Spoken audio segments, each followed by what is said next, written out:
سخی آجو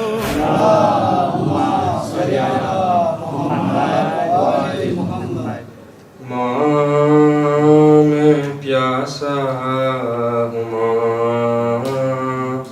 ماں میں پیاسا ہوں نازوں کا پالا ہوں ماں میں پیاسا ہوں نیزوں سے چلنی سارا بدن ہے میرا لہو ہی میرا کفن ہے میرا لہو ہی میرا کفن ہے خون میں ڈوبا ہوں ماں میں پیاسا اب سامنے ہے موت کی راہیں گودی میں لے لو پھیلا دو باہیں گودی میں لے لو پھیلا دو باہیں گھوڑے سے گرتا ہوں ماں پیاسا ہوں دریا پہ ہے میرے غازی کا لاشا چلنی ہے برچھی سے اکبر کا سینہ چلنی ہے برچھی سے اکبر کا سینہ کتنا اکیلا ہوں ماں میں پیاسا ہوں ماں میں پیاسا ہوں چلو محمد اللهم صل على محمد ہم سے غم شبیر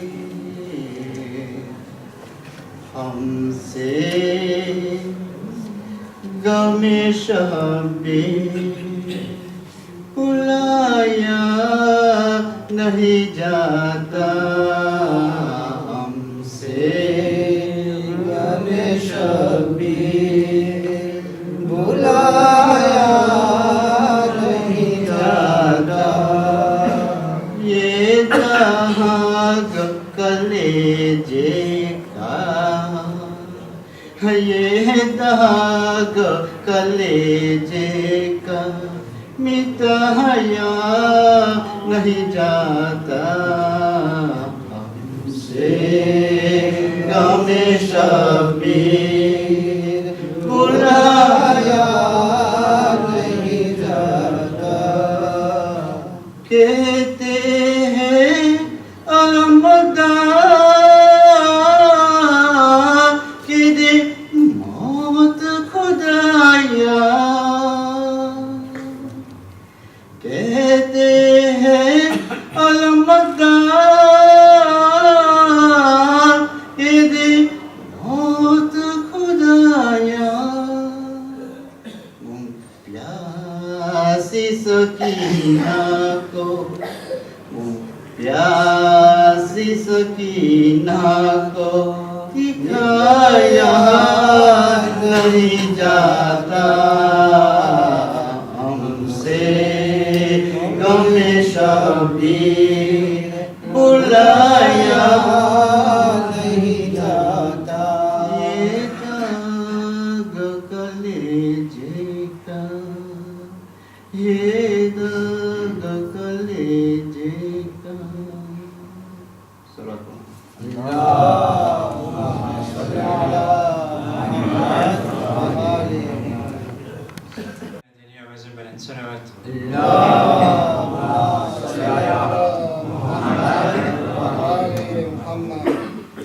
جھولا تو نظر آئے گا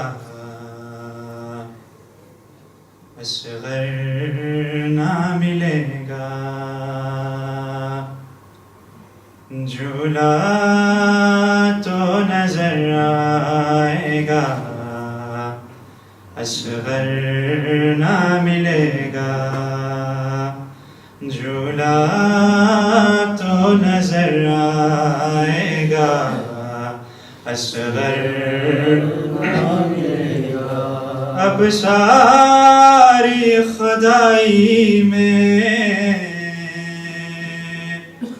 اب ساری خدائی میں اصغر نہ ملے گا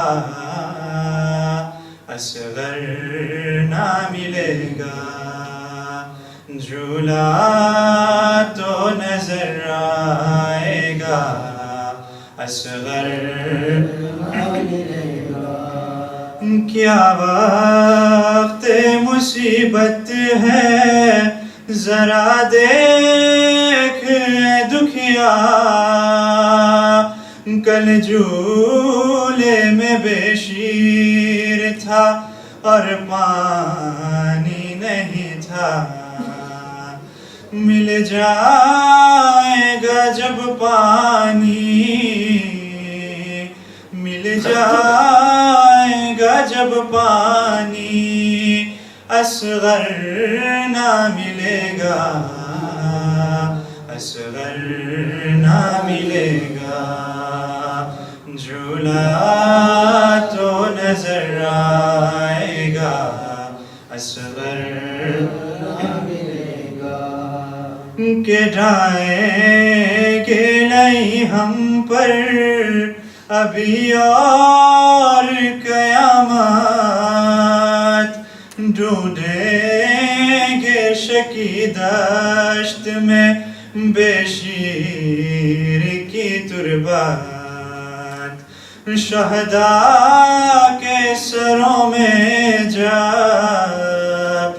شہداء کے سروں میں جا اصغر نہ ملے گا اصغر نہ ملے گا جھولا تو نظر آئے گا اصغر نہ ملے گا ارے زنداں سے رہا ہو کر جب جائیں گے ہم گھر ہر گود میں ڈھونڈے گی بہت روئے گی مضطر جب فاطمہ صغریٰ کو جب فاطمہ صغریٰ کو اصغر نہ ملے گا اصغر نہ ملے گا جھولا تو نظر آئے گا اصغر نہ ملے گا من الشیطان الرجیم بسم اللہ الرحمن الرحیم رب اشرح لي صدري ويسر لي امري واحلل عقدة من لساني يفقهوا قولي صلوات اللهم صل على محمد وآل محمد. Assalamu alaikum wa rahmatullahi wa barakatuh. Savez-vous ce qui permet de se rapprocher de Dieu, des imams, de se sentir serein, d'avoir la tranquillité d'esprit, de résoudre nos problèmes, de nous éviter les accidents, de nous aider moralement et physiquement? Non, ce n'est pas le yoga, mais la prière. Le prophète a dit: le premier acte qui sera vérifié au jour du jugement sera la prière. Si celle-ci a été correctement accomplie, alors le reste des actions seront acceptées. Au contraire, si celle-ci n'a pas été correctement accomplie, le reste des actions seront rejetées. C'est pourquoi ce soir, nous allons parler de l'impact de la prière. La première question qui devrait logiquement vous venir à l'esprit est: mais pourquoi avons-nous besoin de faire la prière? C'est simple. La prière est le meilleur moyen de parler à Allah. Elle permet de s'exprimer à son Seigneur, de se confier à lui comme on le fait avec un de ses proches. La lettre 60 de la sourate Ghafir dit à ce sujet: وقال ربكم ادعوني أستجب لكم إن الذين يستكبرون عن عبادتي سيدخلون جهنم داخرين. Et votre Seigneur dit: appelez-moi, je vous répondrai. Ceux qui, par orgueil, se refusent à m'adorer entreront dans l'enfer, humiliés. Un adage dit: si vous voulez parler avec Allah, alors priez. Et si vous voulez qu'Allah vous parle, alors lisez le Coran. Parler à Allah permet de renforcer nos liens avec lui et de se rapprocher de lui.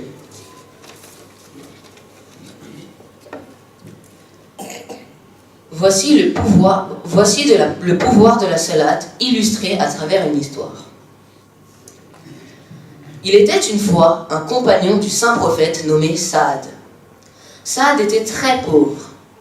Il avait l'habitude d'effectuer tous ses salats derrière le prophète, qui d'ailleurs était très inquiet de l'état de Saad.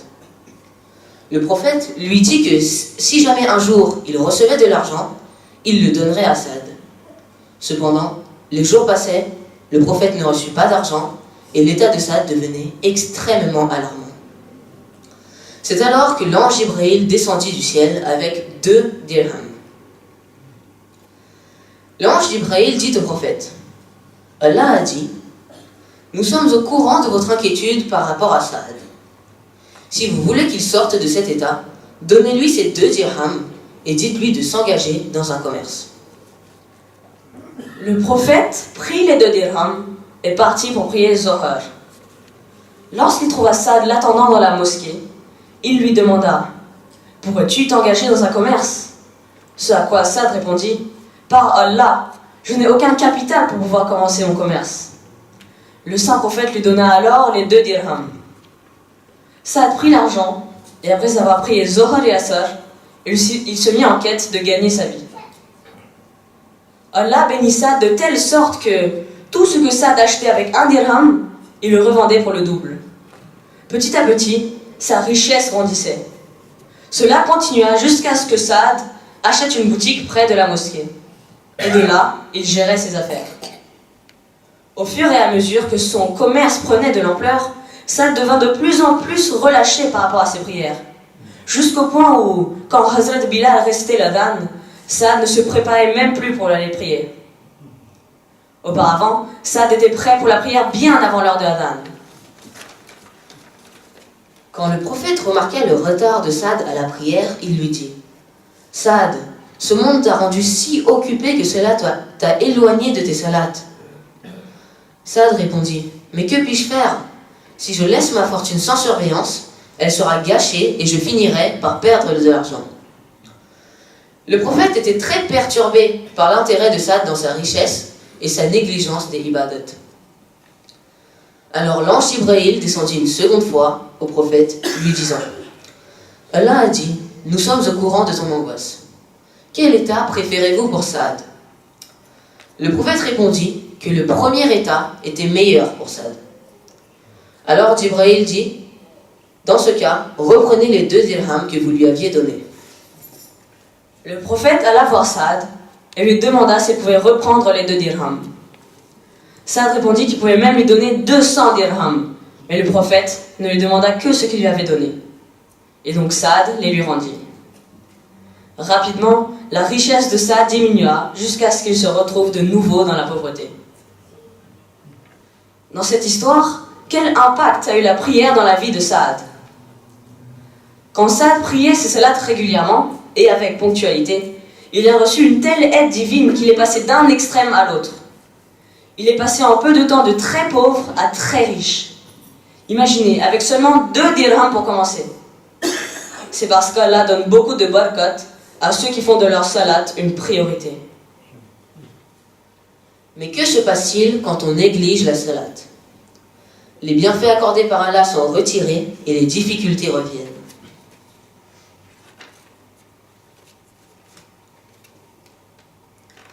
La prochaine question qui nous vient à l'esprit est: comment peut-on savoir si nos prières ont été acceptées?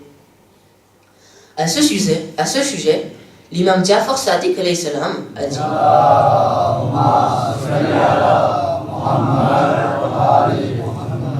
il dit celui qui souhaite savoir si ses prières ont été acceptées ou non devrait observer si ses prières l'ont empêché de faire des péchés. Si oui, alors le niveau de changement en la personne et le niveau d'acceptation des prières. En d'autres mots, cela veut dire que si la prière change notre attitude et notre comportement vers le bien, alors nos prières sont acceptées. Au contraire, si la salat n'a pas changé notre comportement, cela signifie que nos prières restent au niveau physique et non spirituel. Nous connaissons tous l'histoire du Mi'raj. Lors du Mi'raj, le prophète s'est envolé sur son cheval ailé nommé Al-Buraq. Il a vu ce que aucun être humain a vu. Il a vu l'enfer et les gens qui y étaient, puis le paradis et les gens qui y appartenaient. Il est allé au premier, deuxième, troisième, sixième et jusqu'au septième niveau du paradis. Il était si proche d'Allah que seulement un fin rideau les séparait. C'était un événement exceptionnel. Et quand il revint sur terre, il raconta son voyage aux croyants. Ses compagnons lui dirent alors qu'eux aussi voulaient faire un Mi'raj. Mais qui ne voudrait pas faire un Mi'raj? Voir l'enfer, le paradis, survoler les cieux et être très proche de son Seigneur. Tout le monde veut faire un Mi'raj. Et alors, le prophète lui répondit: le Mi'raj du croyant est le salat.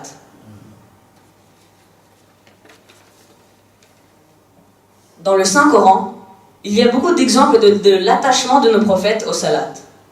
Prenons l'exemple du prophète Ibrahim. Dans la sourate Ibrahim, verset 40. رب اجعلني مقيم الصلاة ومن ذريتي ربنا وتقبل دعاء.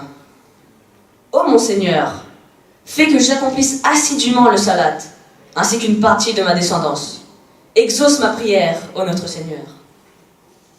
Nabi Ibrahim, qui a construit la Kaaba, qui est Khalilullah, l'ami d'Allah, grâce à qui le Hajj est devenu obligatoire, lui-même fait doha pour lui et ses enfants, afin de devenir assidu dans ses prières.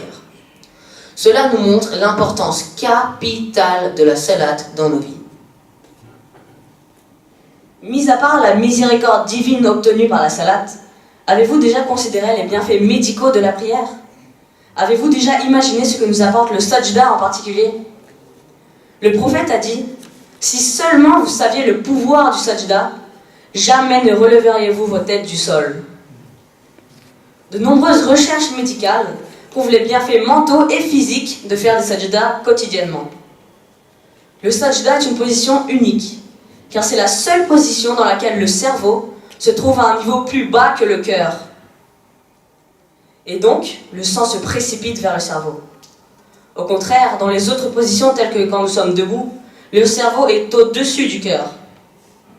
Dans la position unique du sajda, l'apport sanguin au cerveau est plus important qu'en conditions normales.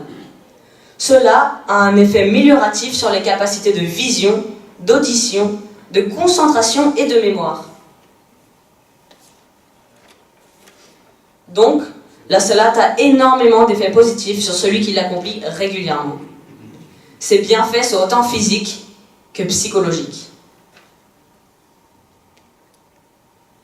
Dans cette salle, nous faisons tous nos namaz. Mais combien d'entre nous le font en fazilat, c'est-à-dire dans les 15 minutes suivant l'heure précise de la prière? Les toutes dernières paroles de notre 6e imam étaient: dites à mes chiites que ceux qui négligent leur prière n'auront pas mon shafa'at le jour du jugement. En disant négliger, ici, l'imam ne voulait pas dire ceux qui ne font pas leur namaz, mais ceux qui retardent leur prière, ceux qui prient dans les derniers instants alors qu'ils peuvent le faire en fazilat. En conclusion, l'importance cruciale de la salat est soulignée par Imam Hussein dans l'événement de Karbala. Imam Hussein nous montre que, peu importe les difficultés auxquelles nous faisons face, nous devons toujours mettre Allah d'abord en accomplissant la salat. Si l'imam Hussein, assailli de toutes parts sur le champ de bataille, peut s'arrêter pour faire la prière, alors cela doit vraiment être important.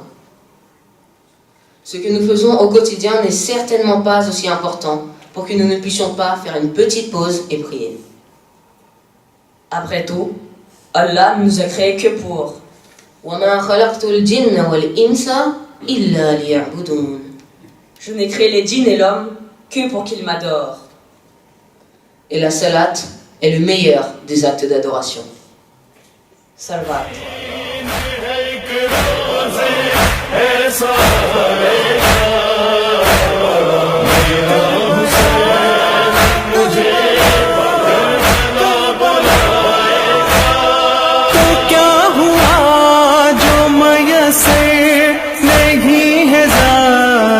سفر کرم حسین سخی کا جو ہو گیا مجھ پر